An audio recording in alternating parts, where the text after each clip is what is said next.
नमस्कार, जय हिंद एक्सप्रेस में आपका स्वागत है। आज कोरोना के चलते पूरे देश में बहुत ही चिंताजनक हालात हैं। उस चिंताजनक हालात की अगर बात करें तो कहीं ना कहीं रहनुमा जो है हमारी सरकारें हैं उनकी भी जिम्मेदारी बनती है। और ऐसे ही हमने कुछ आंकड़े जुटाए, हमारे आंकड़े जुटाने के विशेषज्ञ धर्मेंद्र भाई ने आंकड़े हमें दिए हैं। उसके मुताबिक ये आंकड़े उन्होंने covid19india.org से प्राप्त किए हैं। उस आंकड़ों की बात करें तो जो पूरे देश के हालात हैं, पूरे देश में करीबन 24,04,000 के करीब टेस्ट हुए हैं। उस टेस्ट में 1,06,000 के करीब पॉजिटिव केस पाए गए हैं। उसमें 3302 व्यक्तियों की मृत्यु हुई है, जबकि पूरे देश की जनसंख्या की बात करें तो करीब 135 करोड़ के करीब पहुंचती है।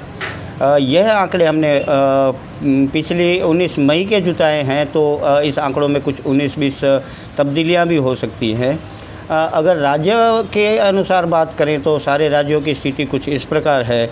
सबसे ज़्यादा टेस्ट तमिलनाडु ने किए हैं, 3,84,174 टेस्ट किए हैं, जिनमें तमिलनाडु में 12,448 केस पॉजिटिव पाए गए हैं, जबकि तमिलनाडु में 85 लोगों की मृत्यु हुई है और 7,56,00,000 जनसंख्या तमिलनाडु की बताई जा रही है। तमिलनाडु में प्रति 10 लाख 4,600 लोगों के टेस्ट किए गए हैं। इसके बाद अगर दूसरी बात करें तो महाराष्ट्र में उससे ज़्यादा टेस्ट हुए हैं, 2,94,272 टेस्ट किए गए हैं, जिसमें 37,136 केस पॉजिटिव पाए गए हैं। महाराष्ट्र में मृत्यु का आंक सबसे ज़्यादा है, वहाँ पर 1,325 लोगों की मृत्यु हो चुकी है। और महाराष्ट्र की अगर जनसंख्या की बात करें तो 12,21,00,000 के करीब है। महाराष्ट्र का प्रति 10 लाख लोगों में का जो टेस्टिंग फिगर है वो 2,409 के करीब ठहरता है। इसके बाद गुजरात की बात करें, मेरा जो होम टाउन है गुजरात की बात करें तो गुजरात में अभी तक 1,54,000 टेस्ट किए गए हैं, जिसमें 12,141 केस पॉजिटिव पाए गए हैं। दुखद बात यह है कि 719 लोगों की मृत्यु हो चुकी है। और गुजरात की जनसंख्या की बात करें तो 6,80,00,000 के करीब है। गुजरात में प्रति 10 लाख लोगों पर 2,777 टेस्ट किए गए हैं। और इसके बाद बात करें दिल्ली की, तो दिल्ली में करीबन 1,45,000 के करीब टेस्ट किए गए हैं, जिसमें 10,554 केस पॉजिटिव पाए गए हैं। दिल्ली में 166 लोगों की मृत्यु हो चुकी है, जबकि दिल्ली की जनसंख्या की बात करें तो 1,98,00,000 यानी 2 करोड़ के करीब है। दिल्ली में टेस्टिंग का रेट सबसे ज़्यादा है। प्रति 10 लाख लोगों में दिल्ली में 7361 लोगों के टेस्ट किए गए हैं। वह थोड़ा सराहनीय काम भी कहा जा सकता है। उत्तर प्रदेश की बात करें तो उत्तर प्रदेश में अभी तक 1,82,184 टेस्ट हुए हैं, जिसमें 4,926 लोग पॉजिटिव पाए गए हैं। 123 लोगों की मृत्यु हो चुकी है, जबकि उत्तर प्रदेश की जनसंख्या 22,50,00,000 के करीब है। और उत्तर प्रदेश में प्रति 10 लाख लोगों पे सिर्फ 810 ही टेस्ट किए गए हैं। मध्य प्रदेश की बात करें तो मध्य प्रदेश में 1,16,473 टेस्ट किए गए हैं, जिसमें 5,465 लोग पॉजिटिव पाए गए हैं। 258 लोगों के मृत्यु हो चुके हैं। और मध्य प्रदेश की जनसंख्या की बात करें तो 8,22,00,000 की जनसंख्या है। इस जनसंख्या से गुणा भाग करें तो करीबन 1,416 लोग प्रति 10 लाख लोगों पे टेस्ट किए गए हैं। यह भी संख्या बहुत ही अच्छी नहीं कही जा सकती। राजस्थान की बात करें माफ़ कीजिएगा, राजस्थान की बात करें तो राजस्थान में 2,54,533 टेस्ट हुए हैं, जिनमें 5,845 लोग पॉजिटिव पाए गए हैं। 143 लोगों की मृत्यु हो चुकी है, जबकि राजस्थान की जनसंख्या 7,72,00,000 की है। राजस्थान में कुछ प्रति 10 लाख लोगों पे 3,294 टेस्ट हुए हैं। बंगाल की बात करें तो वहाँ पर 1,02,000 टेस्ट टोटल किए गए हैं, जिसमें 2,961 लोग पॉजिटिव पाए गए हैं। 250 लोगों की मृत्यु हो चुकी है। बंगाल की जनसंख्या की बात करें तो 9,70,00,000 के करीब जनसंख्या है, और वहाँ पर प्रति 10 लाख लोगों पर 1,055 टेस्ट किए गए हैं। आंध्र प्रदेश में भी टेस्टिंग के आंकड़े उत्साहजनक है। आंध्र प्रदेश में अब तक 2,58,045 लोगों के टेस्ट किए गए हैं, जिनमें 2489 लोग पॉजिटिव पाए गए हैं। 52 लोगों की मृत्यु हो चुकी है। 5 करोड़ 22 लाख वहाँ की जनसंख्या बताई जा रही है और वहाँ पर करीबन 4,950 लोगों के टेस्ट प्रति 10 लाख व्यक्तियों पे किए गए हैं।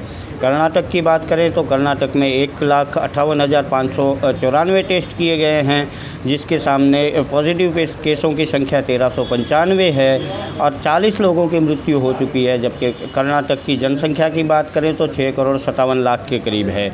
वहाँ पर प्रति 10 लाख व्यक्तियों पर 2410 टेस्ट किए गए हैं। बिहार में 50,000 के करीब टेस्ट हुए हैं, वहाँ पर 1573 लोग पॉजिटिव पाए गए हैं। सिर्फ 9 लोगों की ही मृत्यु हुई है और बिहार की जनसंख्या की बात करें तो 12 करोड़ के करीब है। वहाँ पर बहुत ही कम टेस्टिंग रेट है। वहाँ प्रति 10 लाख लोगों पर 423 लोगों के टेस्ट किए गए हैं। हरियाणा की बात करें तो हरियाणा में सिर्फ 82,500 टेस्ट किए गए हैं, जिसमें 964 लोगों को पॉजिटिव पाया गया। 14 लोगों की मृत्यु हुई है और हरियाणा की जनसंख्या की बात करें तो 2 करोड़ 86 लाख के करीब है और उनका प्रति 10 लाख व्यक्तियों पे टेस्ट की संख्या है 2870। ऐसे हम लोगों ने मोटे मोटे तौर पर जो बड़े राज्य हैं उनके फिगर खंगाले हैं। धर्मेंद्र ने हमें ये फिगर लाने में मदद की है, तो उनसे और भी हमने कुछ आंकड़े जुटाए, जिसमें पॉजिटिव केसों की बात करें तो टॉप 5 में सबसे ऊपर महाराष्ट्र आता है। महाराष्ट्र में 37,100 के करीब केस हैं। फिर तमिलनाडु है 12,448 केस है। फिर गुजरात का नंबर आता है 12,141। उसके बाद दिल्ली का नंबर आता है 10,555 और उसके बाद राजस्थान का नंबर आता है 5,845। अगर टेस्टिंग की बात करें, प्रति 10 लाख लोगों पे जो टेस्टिंग का एवरेज निकाला जाता है, पूरे विश्व में यही निकाला जाता है। इस प्रकार है, दिल्ली में सबसे ज़्यादा प्रति 10 लाख लोगों पे 7,361 लोगों के टेस्ट हुए हैं। आंध्र प्रदेश में 4,950 लोगों के टेस्ट हुए हैं। तमिलनाडु में 4,600 लोगों के प्रति 10 लाख व्यक्ति पे टेस्ट हुए हैं। राजस्थान में 3,294 लोगों के प्रति 10 लाख व्यक्तियों पे टेस्ट हुए हैं और हरियाणा की बात करें तो 2,880 प्रति 10 लाख लोगों के टेस्ट हुए हैं। यह भी कहीं ना कहीं टेस्टिंग के आंकड़े राज्य के अनुसार हैं, वह भी कहीं पर उत्साहजनक है और कहीं पर थोड़े कम हैं। इसके बाद अगर मृत्यु की बात करें, बहुत दुखद बात है कि कोरोना के चलते भारत में मृत्युआंक धीमे धीमे बढ़ रहा है और 3,302 लोगों की मृत्यु हो चुकी है। अगर मृत्यु में टॉप 5 राज्यों की बात करें तो टॉप में महाराष्ट्र आता है, जहां पर 1,325 लोगों की मृत्यु हो चुकी है। फिर गुजरात में 719 लोग की मृत्यु हो चुकी है। मध्य प्रदेश की बात करें तो 258 लोगों की मृत्यु हो चुकी है और बंगाल की बात करें तो 250 लोगों की मृत्यु हुई है। मृत्यु का आंकड़ा दिल्ली में भी 166 लोगों का है। दिल्ली में भी 166 लोगों की मृत्यु हो चुकी है। टेस्टों की बात करें, क्योंकि यहाँ पर एक यह भी है कि ज़्यादा टेस्ट होंगे तो ज़्यादा लोग ट्रेस होंगे और ट्रीटमेंट उतने ही लोगों की हो सकती है। तो टेस्टिंग की बात करें तो पूरे इंडिया में सबसे ज़्यादा टेस्टिंग तमिलनाडु ने किए हैं, जिन्होंने 3,84,000 के करीब टेस्ट किए हैं। फिर महाराष्ट्र में 2,94,000 टेस्ट हुए हैं। आंध्र प्रदेश में 2,58,000 टेस्ट हुए हैं। राजस्थान में 2,54,000 टेस्ट हुए हैं और कर्नाटक 5वें नंबर पे आता है, 1,58,000 के करीब टेस्ट हुए हैं। आंकड़ों की बात करें तो हमने यह आंकड़े जुटाए हैं। अब राज्य सरकारें और केंद्र सरकारें समयांतर पर पत्रकार वार्ता करके ये फिगर्स दे रहे हैं, लेकिन केंद्र सरकार की तरफ से कई दिनों से कोई प्रेस कॉन्फ्रेंस नहीं हुई है। इसका परिणाम ये है कि लोग भी अपने तरीके से अलग अलग तर्क करने लगे हैं। केंद्र सरकार की तरफ से पहले भी जो प्रेस वार्ताएं होती थी वह भी ANI के माध्यम से रिकॉर्ड करके भिजवा दिया जाता था, लाइव करवा दिया जाता था, लेकिन कोई भी जवाब देने के लिए तैयार नहीं है। वैसे ही कुछ हालात गुजरात के हैं।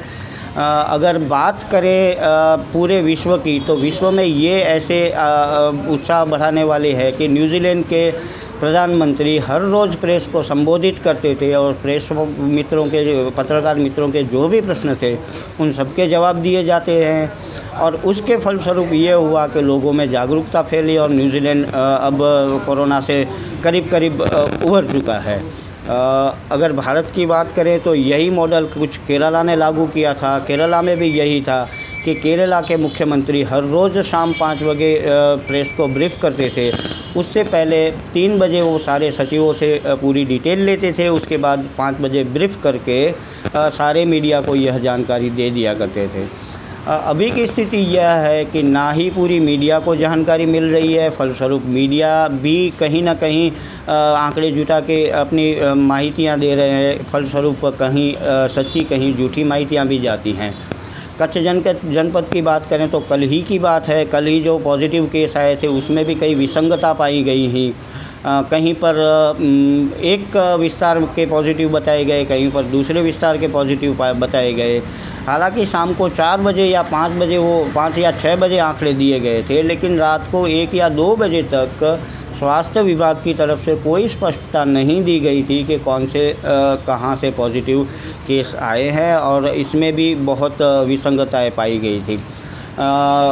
यहाँ बात करें तो जो हमारे रहनुमा बन चुके हैं, जो हमारे लोगों के प्रश्न उठाने वाले लोग हैं, वो अपने घर में दुबक के बैठे हुए हैं, और जिनको सत्ता से प्रश्न पूछना चाहिए वह सारे दरबारी हो चुके हैं। इसलिए ऐसे हालात के चलते लोगों के सारे प्रश्न अभी हाशिए पर धकेल दिए गए हैं।